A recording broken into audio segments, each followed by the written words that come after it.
Assalamualaikum warahmatullahi wabarakatuh.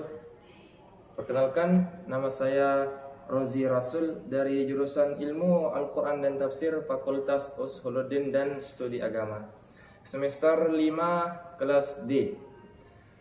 Baik, pada hari ini kita akan membahas tentang analisis pemikiran dari tokoh yakni yang bernama Abdul Mustaqim, yaitu adalah membahas tentang bagaimana sih pernikahan biar kita berbahagia.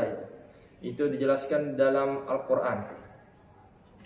Sebelum kita lanjut ke pemikiran beliau, kita akan membahas tentang beliau. Beliau ini adalah namanya adalah Abdul Mustaqim. Ya, ini adalah seorang tokoh yang lahir di Purworejo pada tanggal 4 Desember 1972. Ia lahir dari pasangan suami istri. Bapaknya ini adalah bernama Kiai Haji Muhammad Bardan, sedangkan ibu beliau bernama Hajjah Suwewarti. Beliau ini mulai berpendidikan dari sejak SD, MTS, aliyah, langsung ke jenjang S1, jenjang S2. Beliau ini menempuh agama selama semasa hidupnya. Beliau mengkaji terus tentang agama.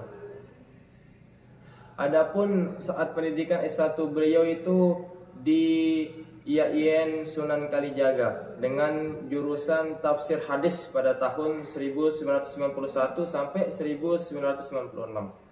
Setelah beliau selesai S1, beliau langsung diangkat menjadi dosen. Begitu cemerlang, begitu cerdiknya beliau ini langsung diangkat menjadi dosen karena pemikiran beliau ini sama kayak pemikiran S3 ya. Sama kayak pemikiran profesor-profesor. Lanjut beliau S2 itu di UIN Sunan Kalijaga pada tahun 1997 sampai 1999. Beliau ini mengambil jurusan tentang agama dan filsafat. Kita lanjut ke pemikiran beliau tentang pernikahan. Pernikahan itu berasal dari bahasa Arab, yakni hurufnya itu ada 3, nun, ka, dan ha. Nikah. Dulu itu nikah itu bermakna akad atau ikatan. Terus selanjutnya kata nikah itu juga bermakna persetubuhan. Abdul Mustaqim. Nah, nikah berasal dari huruf nun, kaf, dan ha. Nikah. Dulunya itu nikah itu artinya itu adalah sebuah akad atau ikatan. Ya. Selanjutnya kata nikah juga artinya itu dulu artinya itu adalah persetubuhan atau jima. Tapi katanya Abdul Mustaqim itu kalau kita mengartikan nikah itu sebagai jima, yaitu maka itu tidak relevan. Makanya beliau itu mengambil nikah itu artinya adalah sebuah akad atau ikatan. Dan pernikahan itu tidak sah apabila hanya didasari atas rasa sayang dan cinta antara perempuan dan laki-laki. Guru saya pernah berkata, kalau kita mau nikah itu jangan nikah karena cinta atau jangan nikah karena sayang. Nikahlah seorang itu dengan kekurangannya, dengan kelebihannya, tapi janganlah nikah dengan cinta, karena cinta itu bisa dia terputus, bisa dia menjadi hilang cinta itu. Maka janganlah nikah karena cinta.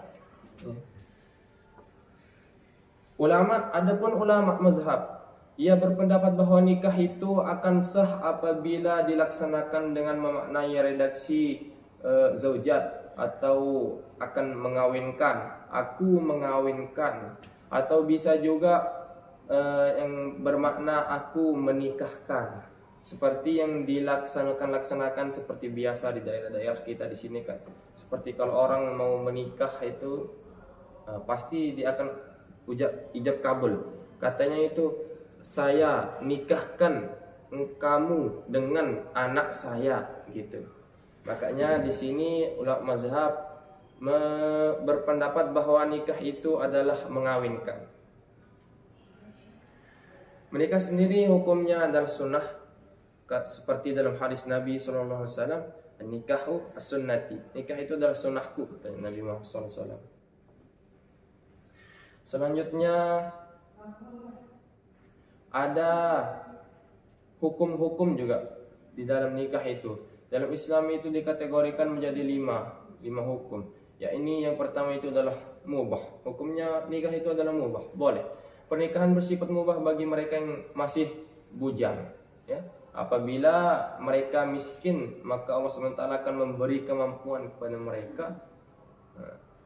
Sunnah bagi mereka yang sudah berkeinginan untuk menikah dan mempunyai kecukupan harta, atau dalam kata lain ba'ah, yaitu dia mampu. Nah, pernikahan juga bisa bersifat mubah dan sunnah. Ini dijelaskan dalam Quran surah An-Nur ayat 32 yang menjelaskan akan sunnah menikah bagi mereka yang sudah layak untuk menikah. Itu maksudnya ini adalah orang kalau sudah mampu untuk menikah itu maka nikahlah. Janganlah engkau tergesa-gesa dalam menikah, tapi kalau sudah mampu itu silahkan nikah saja. Selanjutnya ada hukumnya itu wajib. Wajib ini bagi mereka yang sudah mempunyai kecukupan harta dan dikhawatirkan akan terjerumus kepada perzinaan apabila tidak menikah. Maksudnya ini adalah wajib bagi orang yang sudah mempunyai kecukupan harta, bagi yang sudah mampu, bagi yang sudah layak gitu. Makanya kalau kita sudah layak, kalau kita sudah mampu, maka nikahlah. Dan dikhawatirkan nanti kalau enggak nikah itu melakukan perzinaan. Nauzubillah min zalik.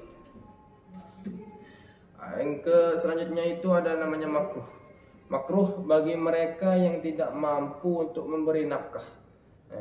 Jika ada seorang yang mau menikah tapi dia tidak mampu untuk memberi nafkah, maka itu hukumnya adalah makruh.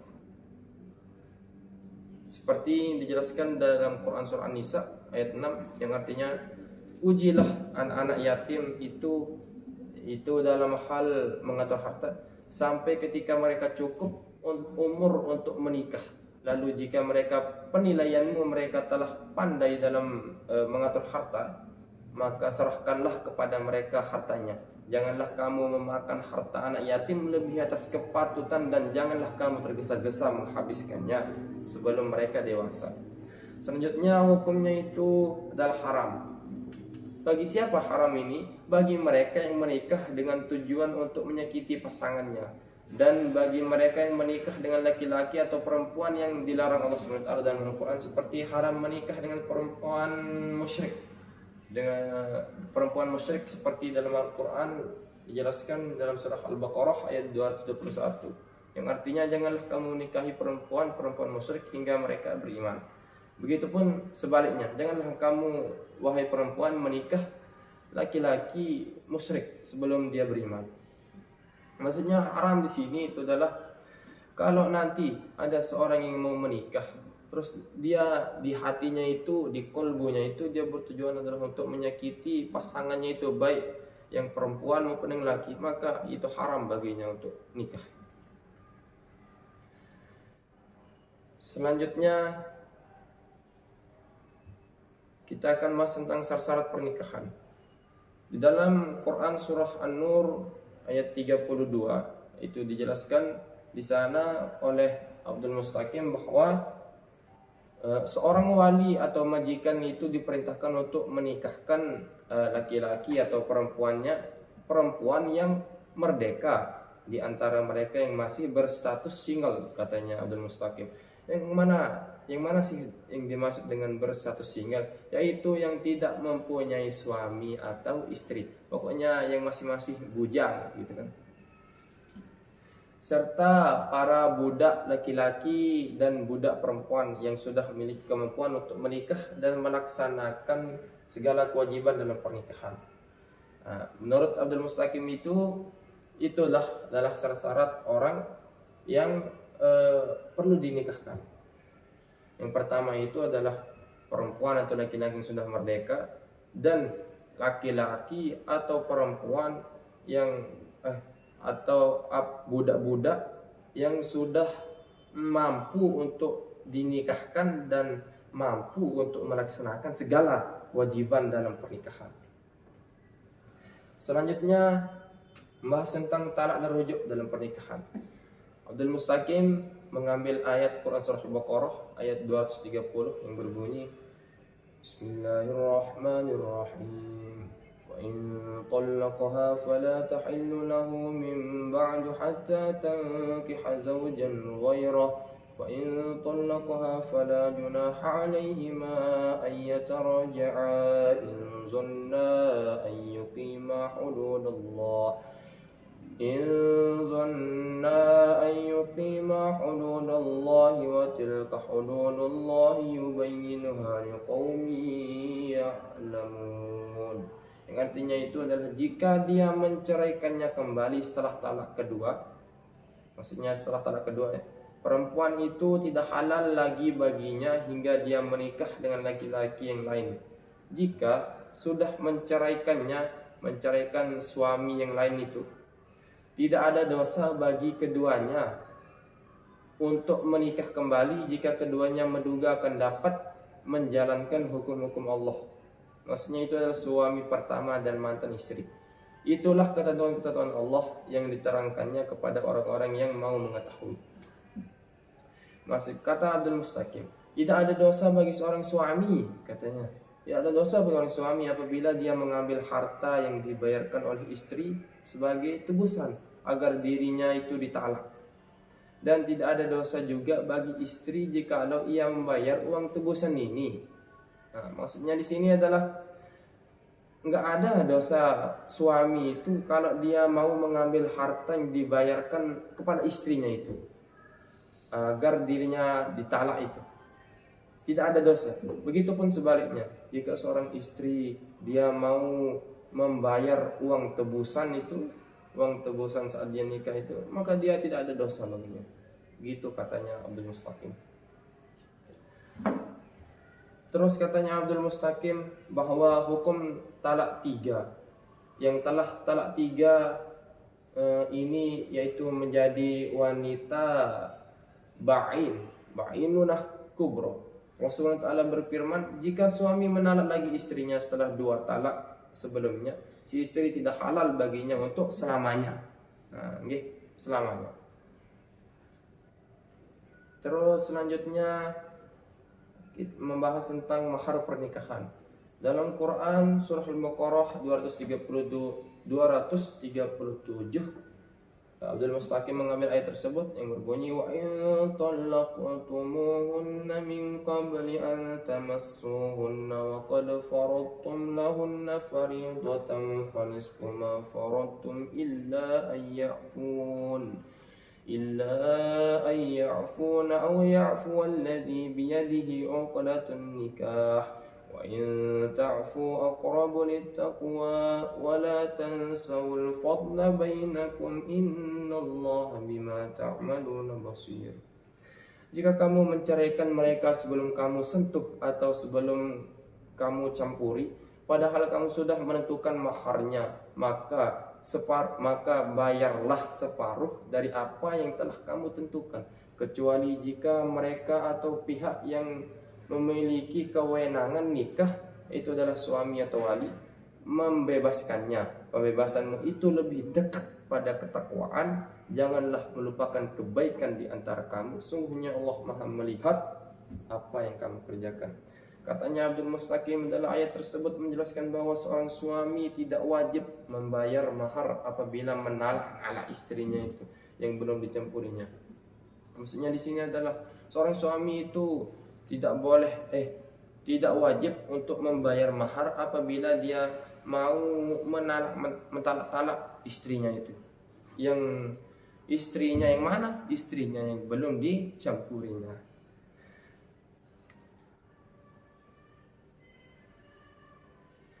Adapun yang Allah Ta'ala menetapkan bahwa nikah mut'ah, ada namanya nikah mut'ah, ini sendiri merupakan hak yang wajib didapatkan seorang istri yang harus ditunaikan oleh mereka yang memperlakukan seorang istri dengan baik. Pendapat para fuqaha terhadap mut'ah ini juga sangat beragam. Seperti pendapat Imam Abu Hanifah beserta murid-murid beliau. Apa kata beliau? Mereka berpendapat bahwa mut'ah itu wajib dihadapkan oleh istri yang ditalak dan belum dicampuri, dan maharnya juga belum ditentukan.